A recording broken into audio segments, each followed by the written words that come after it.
Good evening, everyone. I was just going to joke with you, Jackie. Here we go. Here we go. Such a fun topic. How was your weekend? It was good. It was good. It was relaxing. I was getting ready for the Georgia trip down to Athens I don't know, what is it now? In a week or so. I know. I was just reading a tweet about the lineups for the Clearwater event. Oh my goodness. I know. It's going to be great. Hey, Lacey. Hi, Jasmine. There's Mike.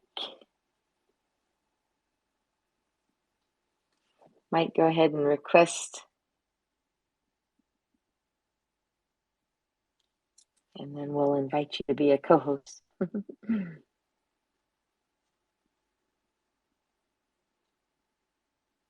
Hey, Lacey.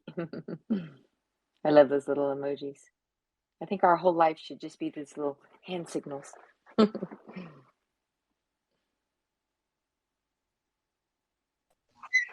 What's up, everybody?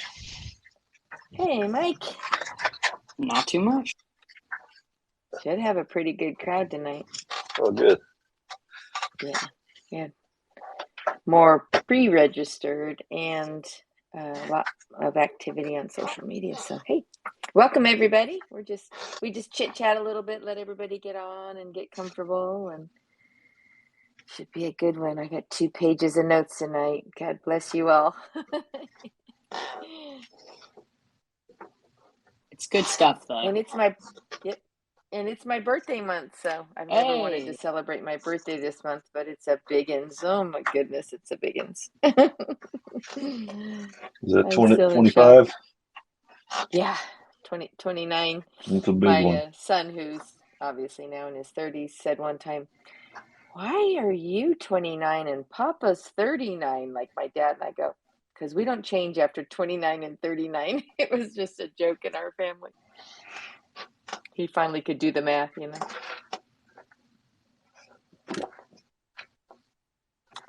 So it always seems like such a long time to get everybody on, but I feel terrible if I don't get on early enough and we don't get our speakers up and lined up. But we're a familiar group tonight for sure.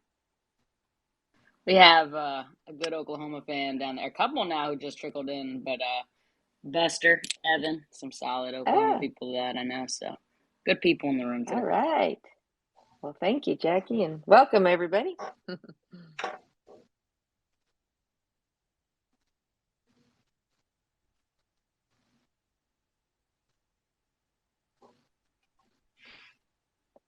One minute till kickoff. Yeah, it's going to be good. Thank you guys for retweeting. I've got my page open too, in case you want to send messages or if we don't cover an answer for you, because I really, really like these to be interactive. So, and to make sure that we cover all of your questions, and we'll get started here in a second. And Jackie and Mike, I'm going to ask you guys to give a little bit of a deep dive on your background so they understand your experience and expertise, and I'll set up the angle in which we're coming about social media and recruiting, because I made it a very broad topic here tonight. So, and Jackie's so good at checking the messages and and seeing the Twitter activity, so that's great. Thank you, Jackie. And I think we're recording. Yes, we're recording. So just make sure everybody's getting in.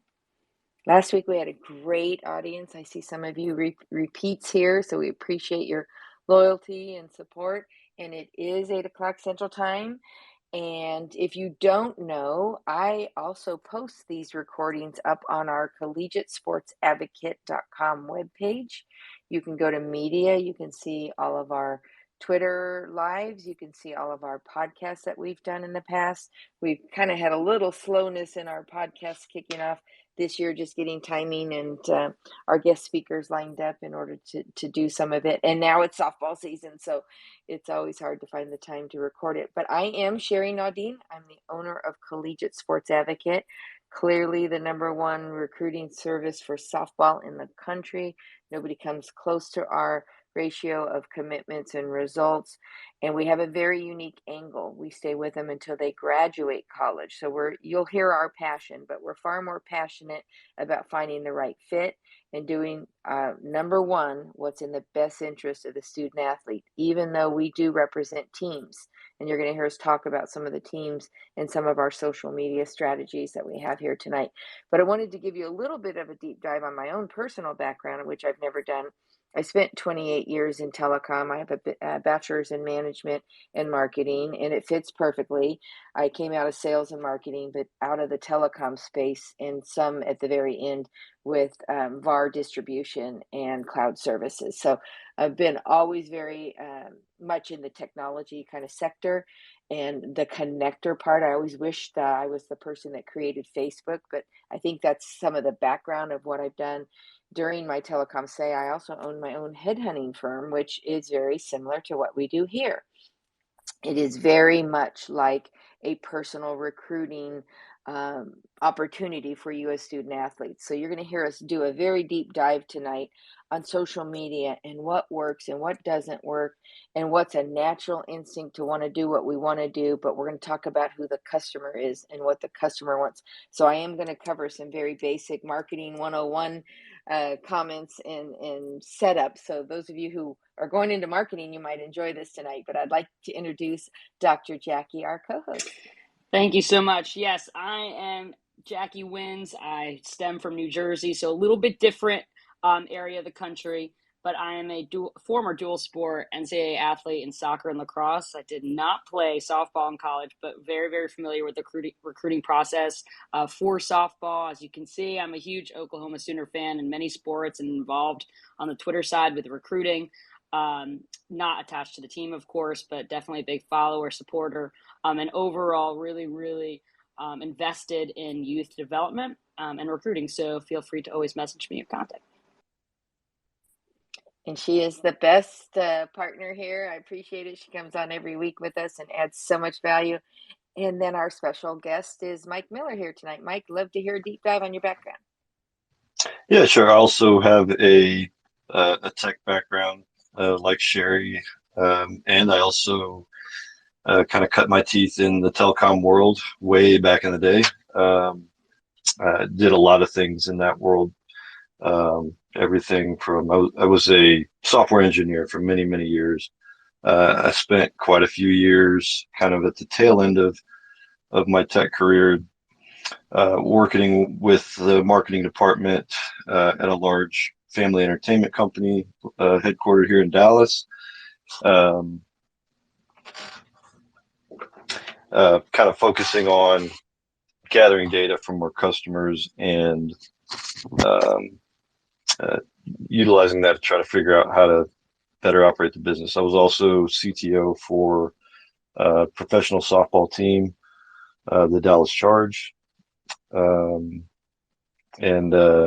now I'm just kind of doing the softball thing full time. I also, kind of relevant for tonight, I run the social media for a pretty big softball organization, as well as several other companies that are fast pitch softball specific. And if I can add, Mike, since it's always hard to pat yourself on the back, if you don't follow Texas Glory's social media and their strategy and see the layers amongst layers in which they roll out different type of content, and he really follows SEO and what it takes to spar the activity to the site.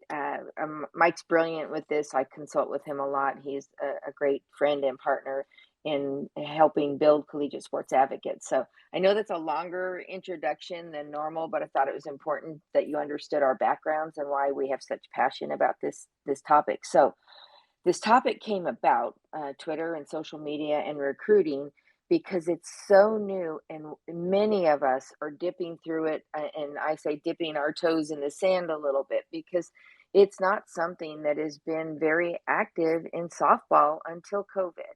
I'm a big fan of watching the football and basketball and baseball Twitters, and they're a little bit ahead of us, but the reason they're ahead of us is the depth of talent. And that's what's happened here to softball now. We have the depth of talent that is really driving us to have to be smarter, sharper, more strategically targeted. I mean, my daughter played at Kansas in 2011 to 15, and maybe she'd won a couple national titles. She was on Texas Glory. They played at the most elite level. They didn't have to write emails. They didn't have social media to promote out there. The coaches knew where to find the top layer talent. So, when the depth changed and there was 5 teams in DFW when we moved here in '07, there's 168 at a tournament I went to last week, just in 14 and under. So the depth of talent, the amount of student athletes that's playing is creating what I call a little angst about how do I get my kid in front of the right coaches.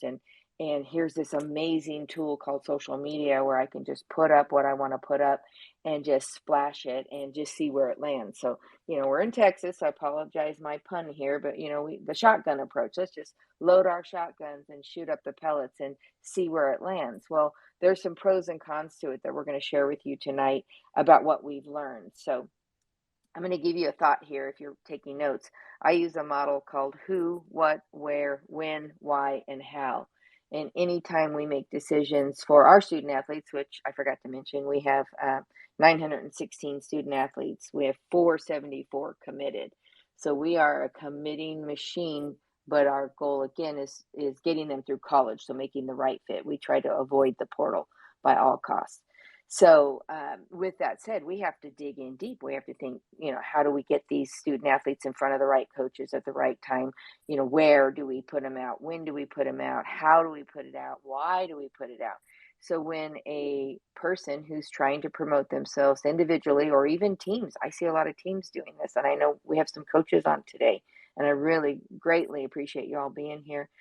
And I brainstorm with them too, like, why would you put this and why wouldn't you put that? And, I'm asking questions because I'm a learner of it also. We had a student athlete come who's committed to Mississippi State now, and she showed us a great tracking product that's a plug-in to emailing. So, there's so many tools and apps and things that come about that really bring a different view and a different opportunity to be better every day. And if you haven't seen my little bracelets we wear, it has hashtag be better on it because it's just a phrase I use as a person.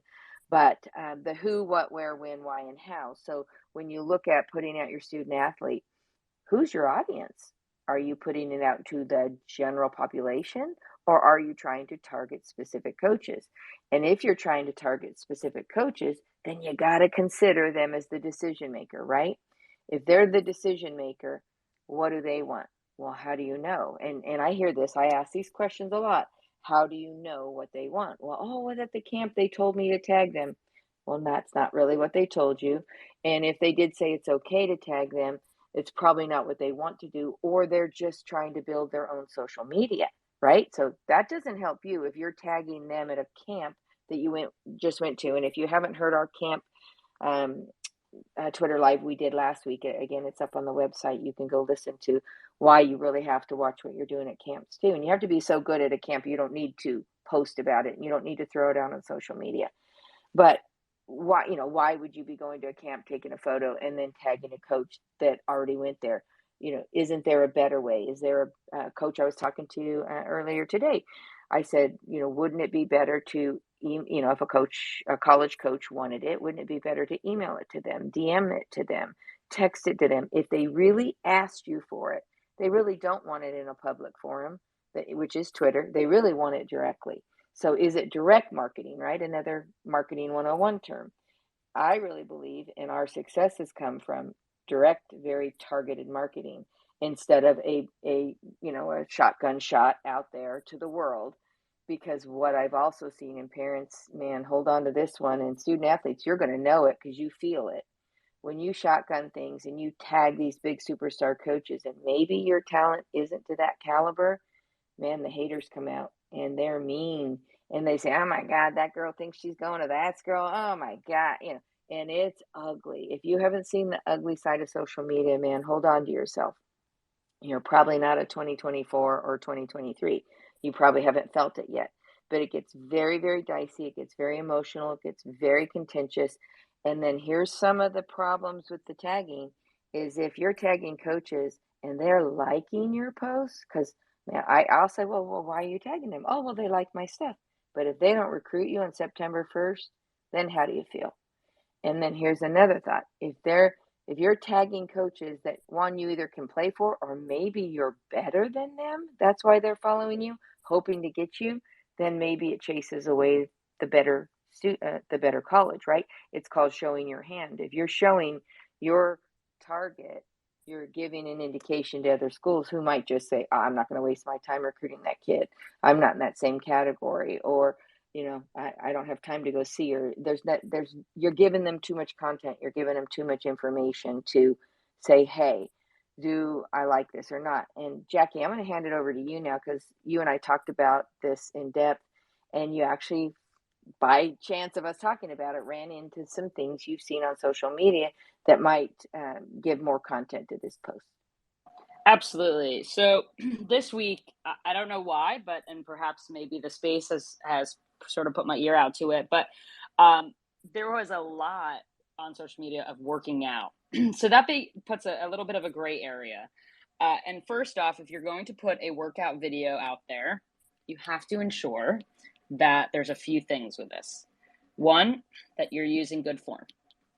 I say that because each video I saw got critiqued.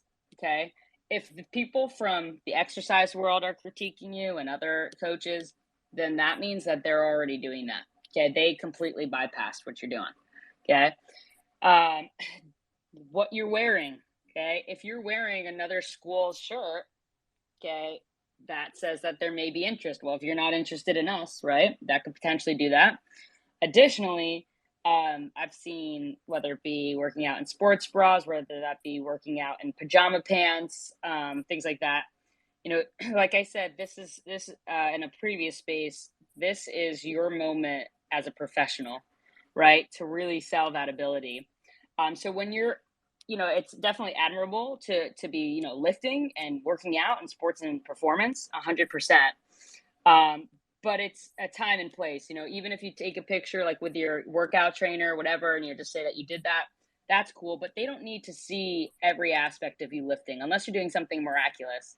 They don't really need to see that. They're not interested. They know that you can be built. They know what they have to do to build you to what their expectation is. It's really more softball, right? So it's different when you're, helping your gym out and, get your voice out there that you do that, than you doing a rep of deadlifts, right? And it's not too much weight, right? You gave it away that you're not as strong, right? And two, you're getting critiqued publicly. Every move that you make, right, you are putting a spotlight on yourself. So what, do you want more negative or not? And if you do get critiqued, that's okay, right? It's okay to put things out there for feedback. But maybe not on that softball recruiting Twitter, right? Maybe to your trainer or your softball coach, you send, via text, hey, am I doing this right? Things like that. But at the end, it is something more so like, why are they doing that? As opposed to, wow, they're lifting. It sends a different vibe. So really be cautious of what you're doing, why you're doing, and how you're doing it, because it is extremely important to not get passed by because of that, right? I've seen videos where I have sent them to people and been like, check this out. And I've unfortunately seen way more, oh gosh, what's going on. So be very, very cognizant of what your choices are social media wise, because even hitting, right? If your swing is off and you're getting critiqued, you might want to take that down, because if people are critiquing you, others are too. Okay, so it's a game, in that aspect. Really know who you are and act as this is a professional page where you represent yourself, but you don't have to show everything. It's not Instagram, you know what I'm saying? So it is a professional page. And Mike, I don't know if you have something to add here. No, I mean, I love everything Jackie said there. I think when you start talking about posting videos, whether it's working out or it's hitting, I think you just really can't win. Like I said, somebody's going to look at those videos and they're going to find a reason why, whether you're doing a rep wrong or you got a hitch in your swing or your throw, or, there's those people that are out there critiquing it, they're going to find something wrong with it. And I think, generally speaking, posting those kind of things can hurt you more than others. Because, like Jackie touched on, wearing what you're wearing in the videos. If you're wearing a University of Missouri t-shirt, I think that's great for Missouri. But, what does that say? What are the rest of the SEC schools thinking about what you're wearing? I don't see a way that you can really win with video personally. So it's just tough. But I love the professionalism. It's if your stuff is actually getting seen, and we can kind of touch on that in a moment. You want to represent yourself um, in a way that is recruitable. Yeah, and that is just like right into the lead of the next question is how do you know it works? When do you know it works? If you're a 2024 right now and you're not having people contact you directly and interacting with you, then you're really not getting the most out of it that you should be getting.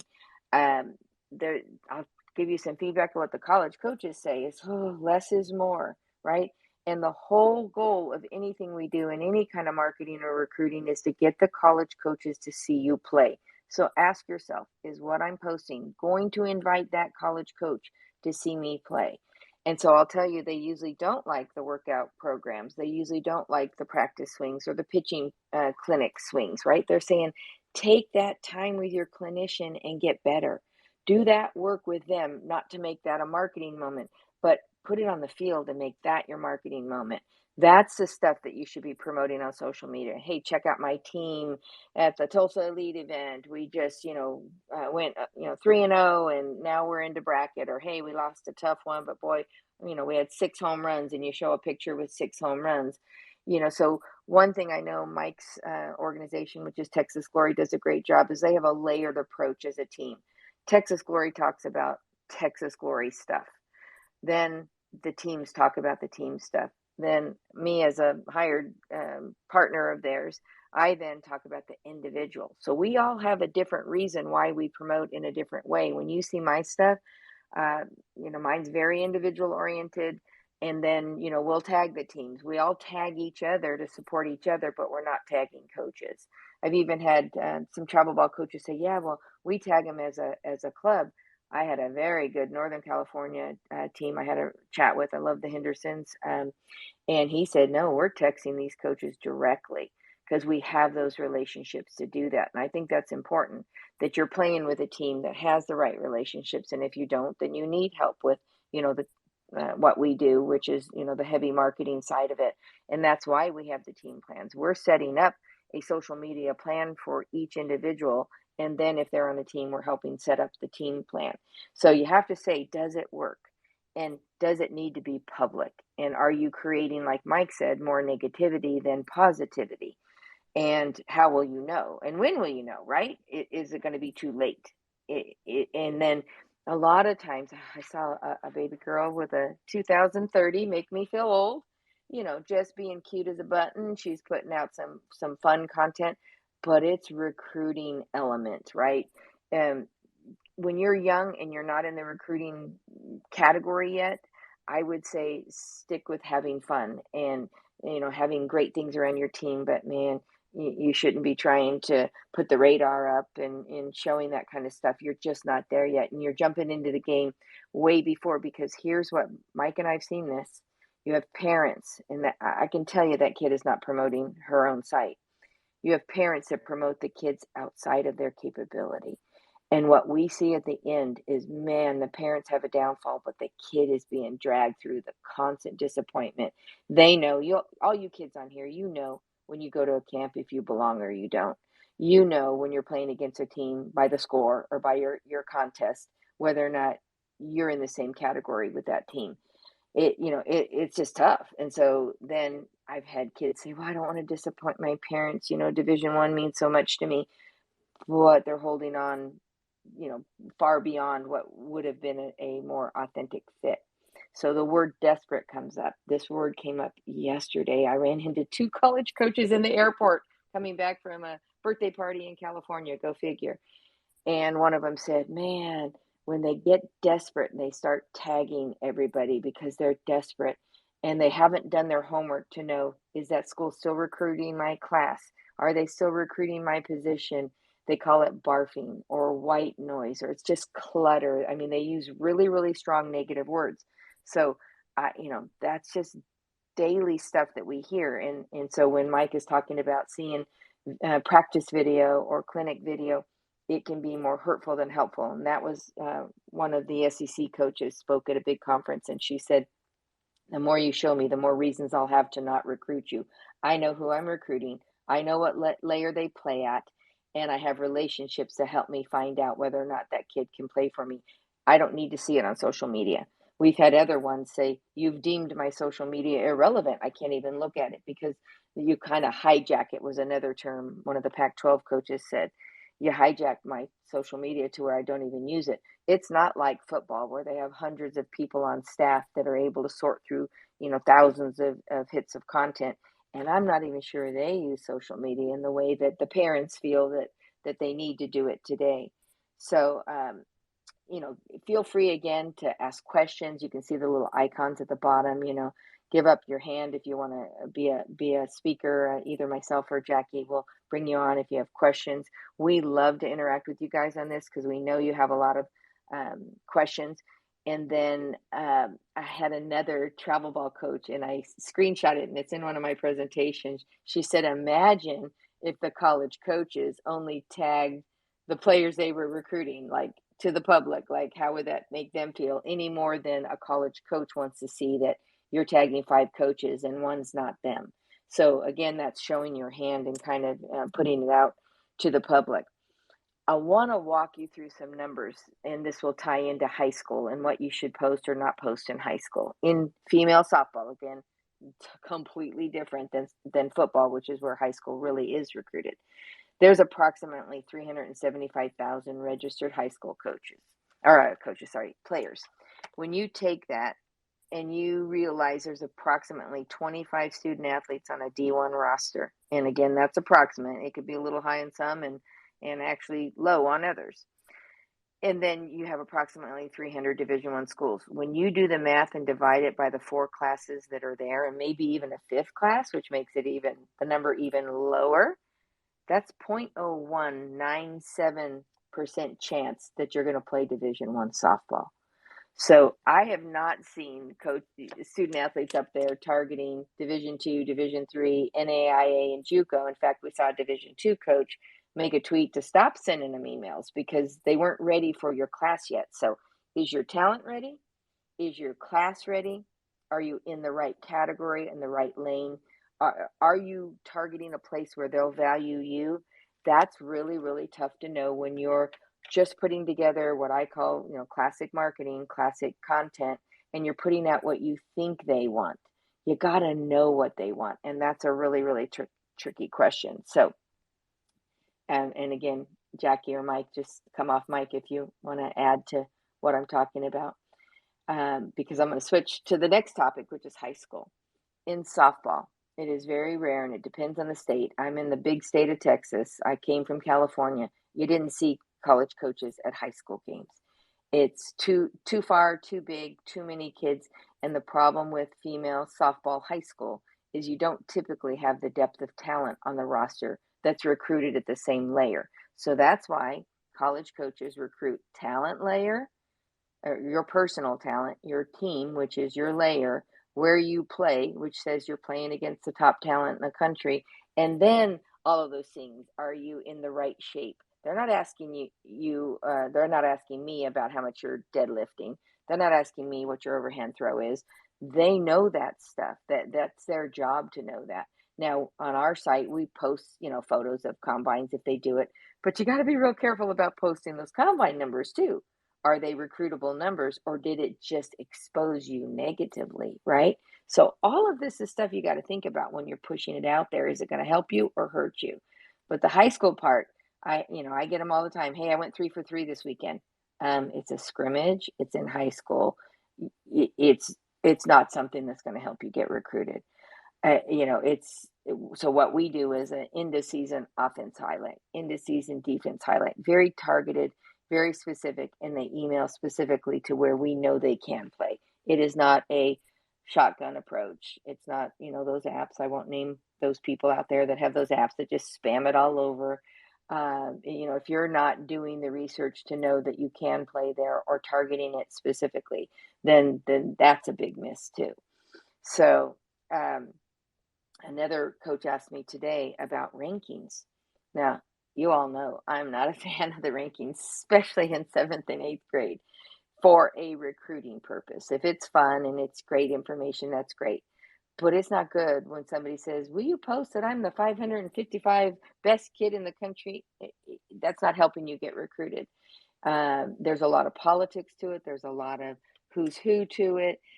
The college coaches, bottom line, do not use a ranking system to decide who they're going to recruit. It might sound good on your resume when you get there. I kind of say the top 50. My husband will say top 10. That's it.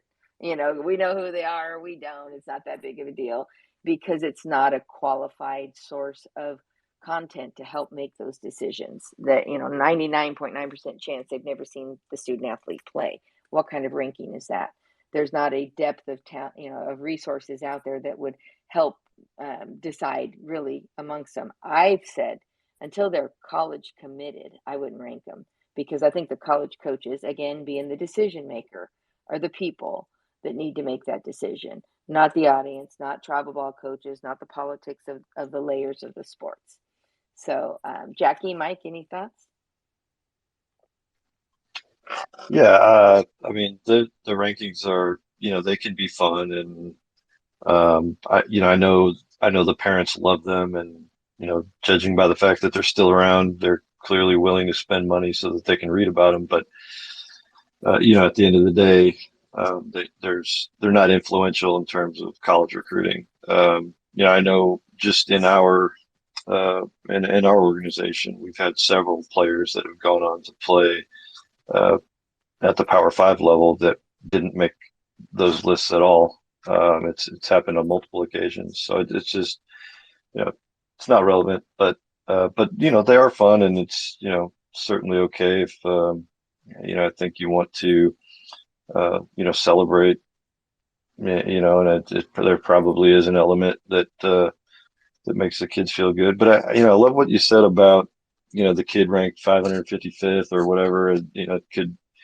yeah, that could potentially be a negative. And I I actually had a dad that was he wanted to tell me all about his kid, and uh, you know as a potential for one of the teams that I coach. And he was he was bragging that his kid was like the number 258th ranked player in the country, and I'm thinking, that that doesn't sound very appealing to me for what I'm looking for. So again, I think just like we talked about the videos, I think uh, it can be very negative in some cases. But again, at this point, the rankings are starting at what, 7th grade now, and there's probably not a lot of college coaches that are out there paying attention to what's going on with 7th graders at that level anyway. So I think just having fun with it is probably okay.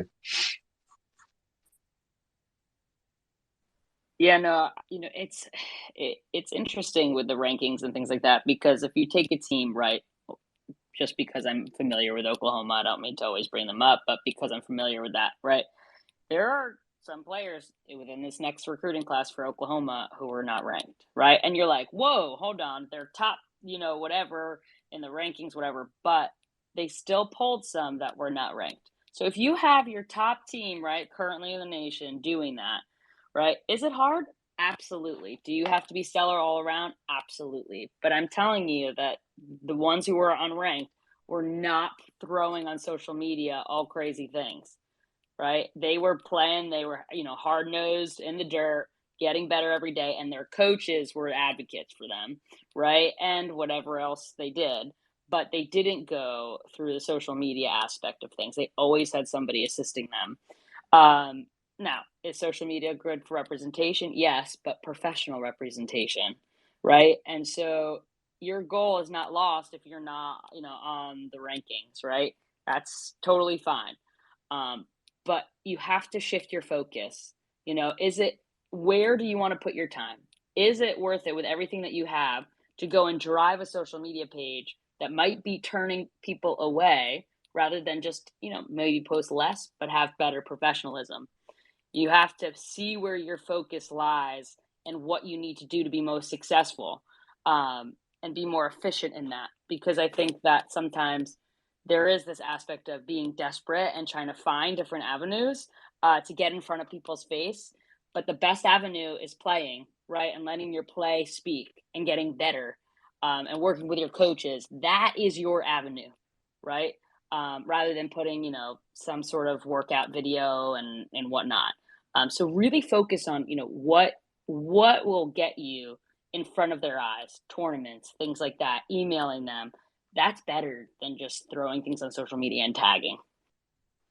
And that just is amazing. And I want to dig in a little deeper, because some of the things we've always heard in social media, especially as parents, is you can't take it back.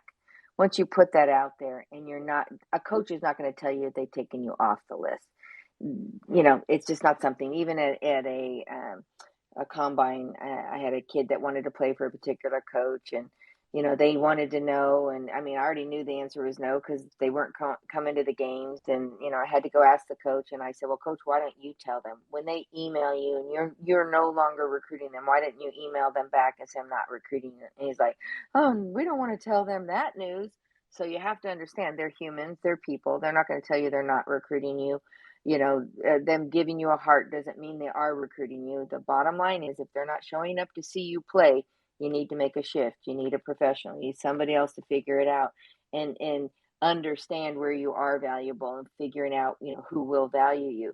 So then, is it too soon or too late? I'm just going through my notes here. And then I had a funny analogy. I was talking with my husband tonight about the call tonight, and I was trying to come up with something that would make sense. I say it's like cable TV, or I subscribe to Hulu, and I want to shut off the commercials because they're not relevant to me. They don't speak to me. I'm not the audience that they're trying to sell to. They're just blasting these pharmaceuticals or blasting these commercials on a show that I happen to watch. It's really lost its art about target marketing. You used to run demographics, and for Twitter, the demographics are really, I mean, only in recruiting are they younger, but the demographics are your millennials, your Instagram, or your 20 somethings, and your teenagers. And then Facebook's for us older people that just make friends. And but the demographics get a little muddled when it comes to promoting. And there's really, I haven't seen any coaches on Instagram grabbing a kid and saying, hey, I saw this kid on Instagram. So you're in the right place on Twitter. I think you're doing the right thing. TikTok can be very dangerous. Not a lot of coaches are using that as a recruiting tool. But putting out the TV commercial analogy, like, hey, when you turn on a show and you're watching something, and all of a sudden you get hit with all of these commercials that mean nothing to you, that's kind of what the college coaches are feeling like. So got to be far more targeted. I would respect their process. If you're under a class of 24, so 25 and below, your only method of contact is email. They can DM you, but you can't interact with them. So you can't say, oh, sorry, I can't make that camp, coach. That goes on deaf ears. They're allowed to invite you to camp. They're allowed to ask you to fill out a questionnaire. It still doesn't mean that you're being recruited.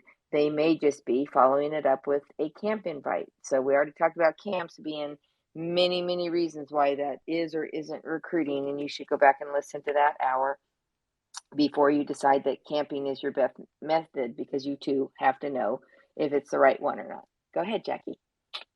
It just sort of inspired a thought. And I know there are some recruits on here, and there may be parents sitting, listening as well. So it's, on the parent side, it's really important that you also respect the space of coaches, right? So if you're at a tournament or things like that, and they can't speak, don't try and overshadow to try and cross their path and keep going, and berate them. Let them have their space. And that also is in regards to social media. Okay. Don't consistently tag. Don't send 50,000 emails. They're not responding to you. They won't after that. I mean, one or two anyway, right? They will reach out when they can, or send you the blanket email to fill out, whatever, if they're interested. But you're both the athlete and the parent, are sort of together up until that student is able to speak and talk to the coaches and sort of differentiate. I'll give an example. Extremely talented soccer player in New Jersey, probably could have gone to a top 10 soccer NCAA institution, Division One. Out of nowhere, her senior year, almost everybody shut their door to her. What was the reason? Her parents. Okay, it was wildly known that was just a ruthless set of parents, and the coaches were like, I'd rather just move on to someone else. Okay, so you are represented in all facets, right, up until you sign up, because they want to know, what's coming with you. Is there going to be somebody knocking on their door every 5 seconds? Is it going to be, saying things over social media, doing all these things? Your overall, when you go into those meetings and you're talking to coaches and on social media too, is what are you going to be as a student athlete? What's going to be your profession? How are you selling yourself in that way? And if you're coming across, being shifty and doing all these things, they're not going to bother with you.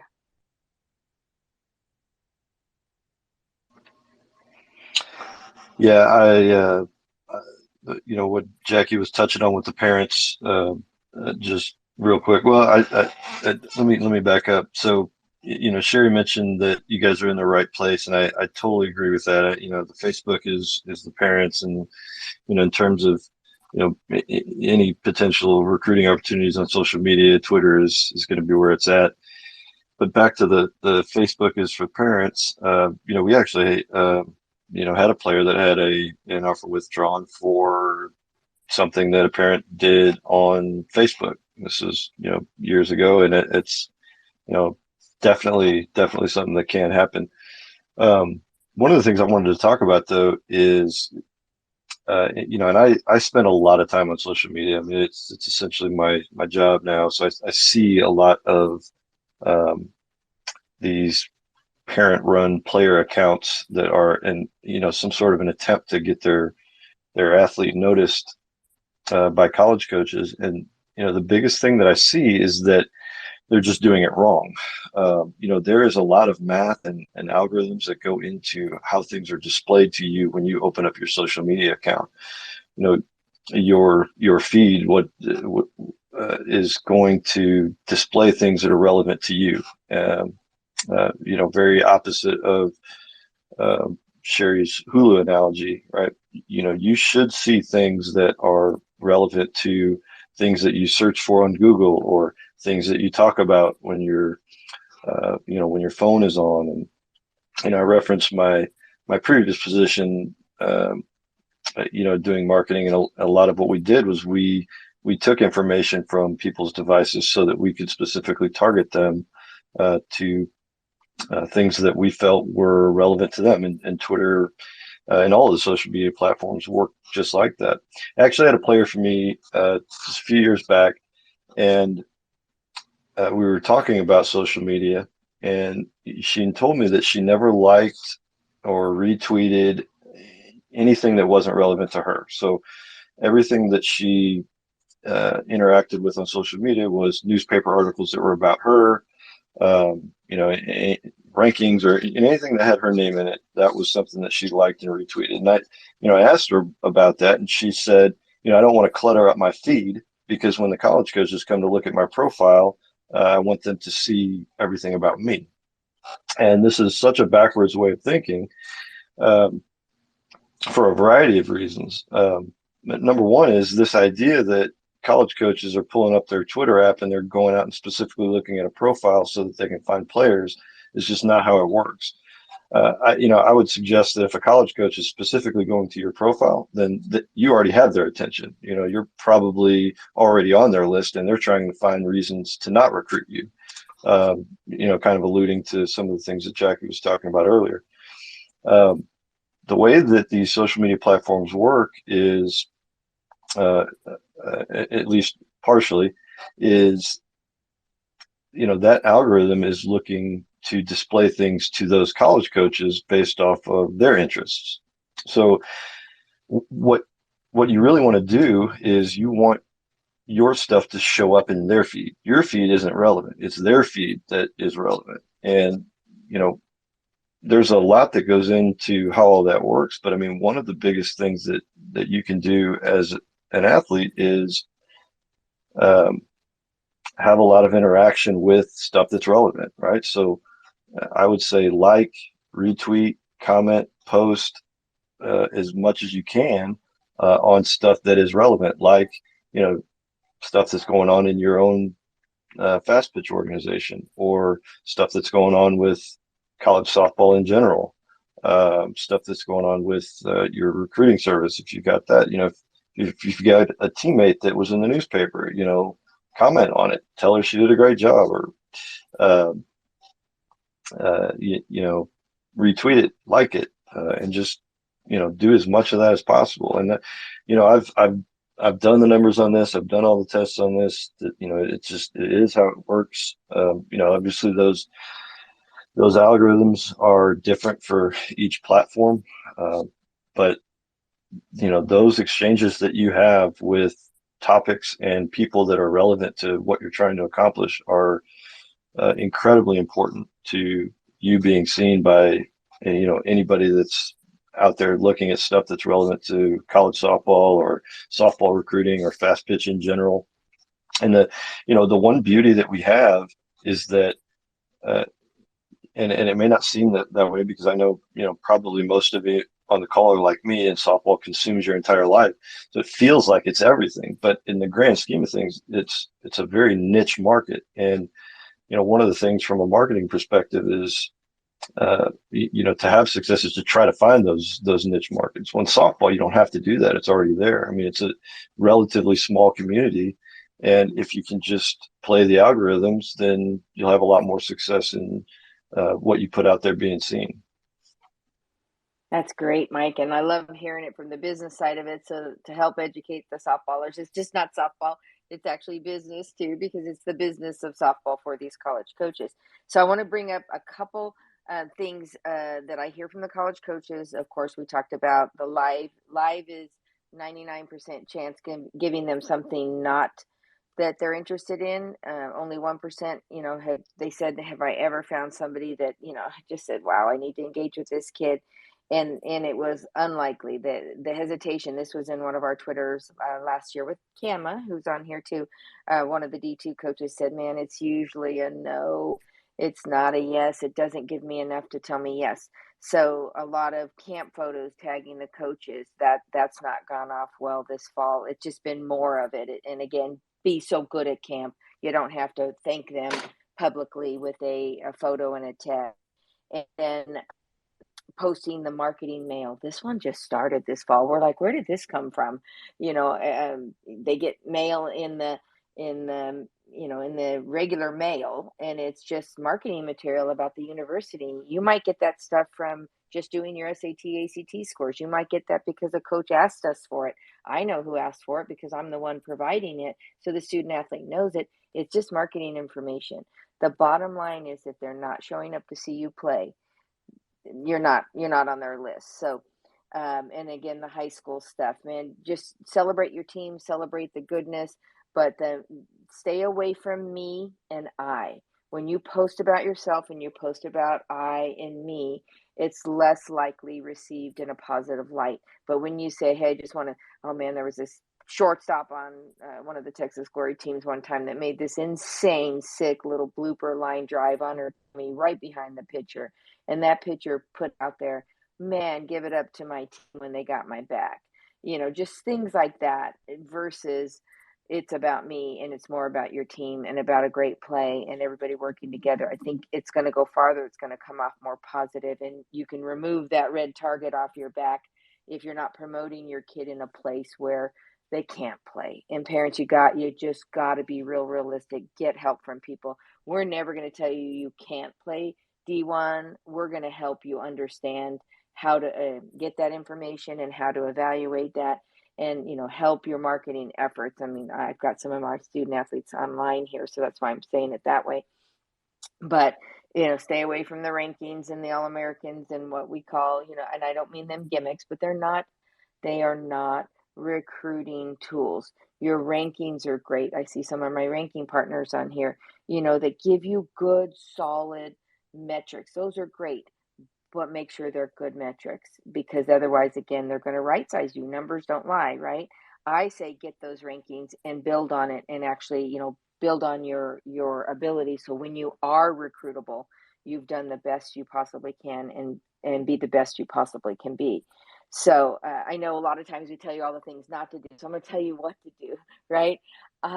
Do the team stuff, show your personality, show your interest, show the different things you do, show having lunch with your team, show the birthday parties you go to, show the fun things and the interactions, and show the trophies, and show 4 or 5 of you together with your home run balls, and do more about the team and the layer you play at, because that's going to attract those coaches that follow your talent layer, follow your team, follow your tournaments.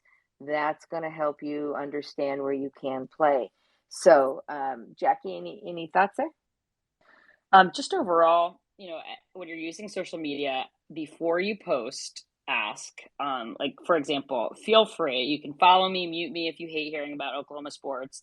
But when you need one of us, we're there, right? And so if you have questions or just building from the ground up, you're really starting to get through this, getting overwhelmed. What do I put? They said this. Ask, right? Ask. There's a part of growing into a softball recruit that is advocation, right? That is advocating for what you need and then following through with that and maturing in that aspect. So go ahead and ask your coach, right? Do you think that this would be worth putting up, right? Message one of us, find a trusted person, right? That could really evaluate that, and not somebody who's right there in your household, because your mom, dad, whoever, they really do have they want the best for you, but you need an objective outlook on, your social media to ensure that it is the right thing to do. And so, your parents may say, oh, wow, that was a great lift, go post it. But somebody would be like, why would you do that? So you have to ensure, use your options that you have, and always seek advice if needed. Go ahead. Go ahead, Mike. Yeah, I love all of that. Some of these things, seem so obvious to me, and they're not. One of the things that I see the big trend in, and Sherry, you mentioned the mailers, the photographs with the pieces of mail that came in, and I found that one to be really interesting. But it's like we, as a community, we see one person doing it and then think, oh, that's a good idea. We don't ask anybody. We just, and then the next person does it, and then all of a sudden it becomes a trend. And, I remember, obviously when I went through the recruiting process with my daughter, social media was not relevant at all. But I remember having the sense enough to, when we did start to kind of realize that, there was real potential for her playing at a higher level, that I needed to find the people who knew stuff about college recruiting and as it relates to softball, because I didn't know anything about it. So I think we should approach social media and what we should put out there the same way that we would do literally anything else in life. I mean, if you're going to go buy a car, you don't just go buy a car because your buddy has one without, or your neighbor got one just because they got one. I mean, my assumption is that you probably do a little research and, see what the gas mileage is like, and, what's the reviews that it's getting. And, you go to people that you trust. And I would approach social media and really college recruiting in general the same way. If you haven't been through this process before, it can be very overwhelming. And I think just doing what everyone else is doing just because they're doing it that's a silly approach, certainly to recruiting, but I think just to life in general. So, like Jackie said, just ask. I mean, probably everybody on this call has somebody that they trust, that has some knowledge of, or has been through the process before. And if you don't, reach out to me, or Sherry. I have strangers call me all the time, and I'll end up talking softball with them for an hour. There are people like us out there that are willing to help. But if you have somebody you trust, just ask them. Somebody that's been through it before. I can tell you all kinds of mistakes that I either made or that I've seen, and there's a lot of people out there just like that. Excellent, Mike. And if you're still listening, we didn't say it at the beginning. Make sure you friend us if you aren't already. And thank you for our continuous audience that keeps showing up. We love you guys. I want to make sure that there's no further questions. So I'm going to do a couple little things here at the end and just make sure we're not missing any questions on Twitter, Jackie, or in our private messages. So if you want to shoot a question to us right now, I want you to know that we've got next Monday night, 8 o'clock. We're going to tackle the new NCAA ACT SAT ruling that went through, and we're going to have a couple high academic experts to come on and really talk to us about what that looks like. So that's going to be next Monday, and then I'm messaging here with the ODM testing. And so I think if we can work out a date, we'll do a testing one and bring on some experts about testing and why that's important to your recruiting. So even though we are obviously a paid for service, we love bringing out as much topic and giving you as free information because I really believe you just still can't do it alone. So Jackie, I see your hand. Go for it. Just a couple things. We do have a question. Before we get into the question, I'm just going to throw it real quick. So first off, I just want to thank also some New Jersey partners for coming on in here. So I see Madeline, correct? Yep, for New Jersey, and then NJ Stars, which is a great fast pitch organization within New Jersey. So giving that a shout out. And here's our question.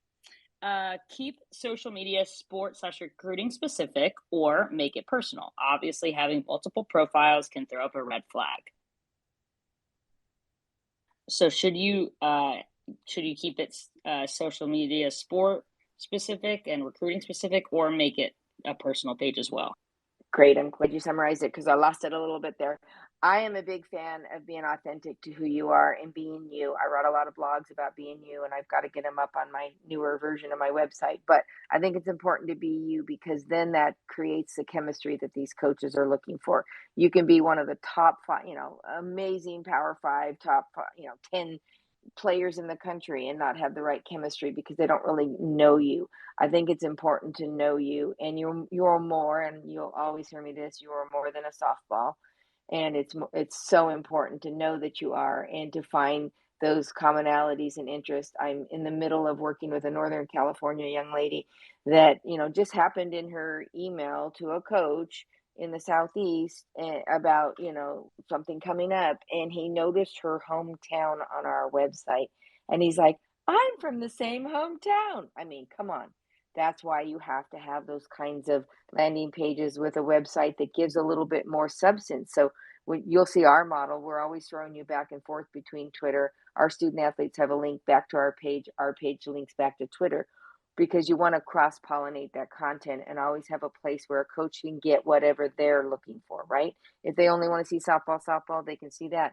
If they want to see what their hobbies and interests and a little bit more personal, they can see that. So it's serving again that decision maker who's the customer. The college coach is the customer, serving what they want. Well, we don't know what they want. There's 1,650 of them, but making sure that you're staying very open and authentic to who you are. Go ahead, Mike. Yeah, I agree with all that. Just put everything out there, personal, softball, whatever. But the second part of that question, the multiple accounts things, I would certainly advise against that. It's not necessary. It's going to be hard to manage, and it's you got to ask yourself why would you do that? If the reason is to separate sports from everything else in your life, then I think the first part of the answer covers that.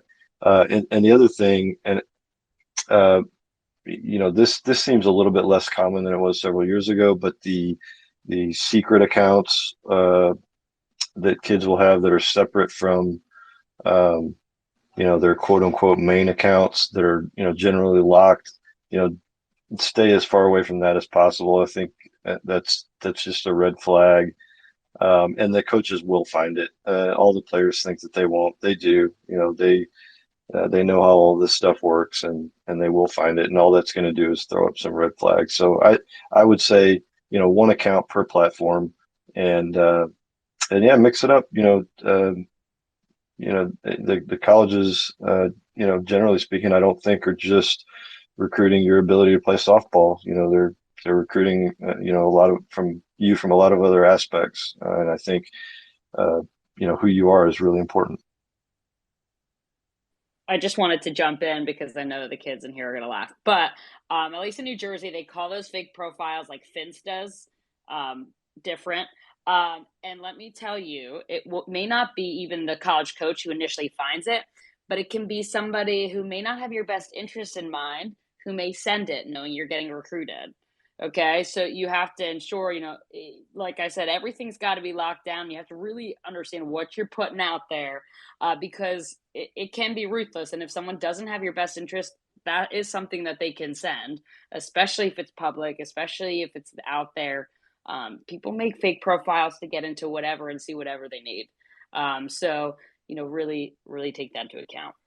It is so true, Jackie. And I think, as you heard at the start of the call, I came out of the cloud services industry, and the number one subpoenaed site in the country or in the world is Snapchat.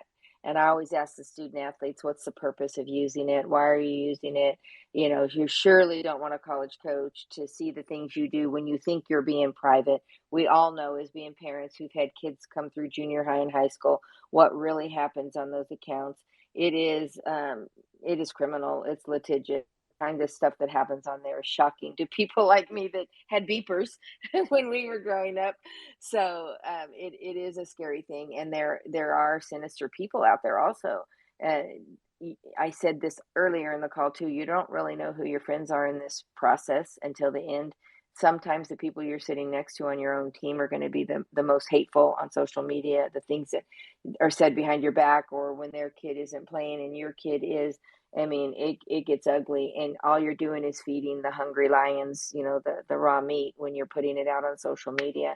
And I have one dad. I keep hoping that someday he'll come out and give the testimony, because I said, man, you just got to tune it down a notch, because Kevin Shelton with our Texas Glory organization said to me a long time ago, less is more. And when you're really good, you don't have to post it. That's why some of the college coaches are saying it looks desperate, because all you're doing is putting out the same content that's not correct. And you're just pounding them harder and harder with the same information that's not getting them recruited. So, again, 2024, you need a lot of support and help. We're happy to help. The rest of you, get some advice and help. Make sure you've friended us here on this call, and tune in next week, because next week is going to be about the new NCAA rule of, um, uh, I can't even say waiving, but the right words will be the new rules for the ACT, SAT, and what they really mean and what you should be aware of. It's not as it seems the way they're stating it. So I have some academic experts coming in to talk about it, and I welcome you all back. And please bring your student athletes. Bring those that haven't taken the test yet or who have, so they understand what it all means and why it's still part of the process. And then the week after, I'm pretty sure I will work it out with this ODM testing, who I know very well, about doing measuring and metrics. So, Jackie, I see you. I just, before we left, I didn't mean to pass over her, but Naya, you came on up, so I wasn't sure if we should just hear you out real quick, just because I know you came on sure. up. I just have a quick question. Should the athletes put their NCAA eligibility number on their Twitter profile? And if they should, at what time period? Like when they're a sophomore, junior? Oh, I would put it up as soon as you can get it. And it's usually at the end of 8th grade, early ninth grade. One, they raise the price every year, so you're saving yourself some money. And two, two, you're going to get a lot of information, and they do provide you a lot of information. But I think you really need to know, to make sure you're staying eligible, that you're doing the right kind of classwork. And as soon as our student athletes get the number, I tell them to make sure your academic counselor owns it. Not only do they own the number, but they own the responsibility to making sure that you have the coursework necessary to be an NCAA student athlete. And then if you land someplace else, hey, you spent $90 or $95, whatever it is today, to get as much information as possible. But if you don't have it, when you have to get it, it's right. You have to have it in order to get on campus. You have to get it to accept. You have to get it to, to be evaluated as academically eligible for the NCAA. So sooner is better. We had 2 student athletes almost lose their eligibility because they didn't have some of the courses and weren't staying up on it, and had to quickly make some online classes and things like that happen. So each state is different, but NCAA does have their requirements. Thank you. Thank you very much. Thank you. Anybody else? It is that testy dusty 9:00 hour, and 10 for those of you on the east. So again, thank you all. We appreciate you. I love this loyal support, and I love learners. I love listeners. And again, we provide you the best of our knowledge, and we do a lot of research about it. We talk a lot, but we always focus on the college coach. So thank you for your claps here, my friends, and have a good night. It will be a recording. It will show up on our media tab on our Collegiate Sports Advocate page. So we'll see you again next Tuesday. Have a great week.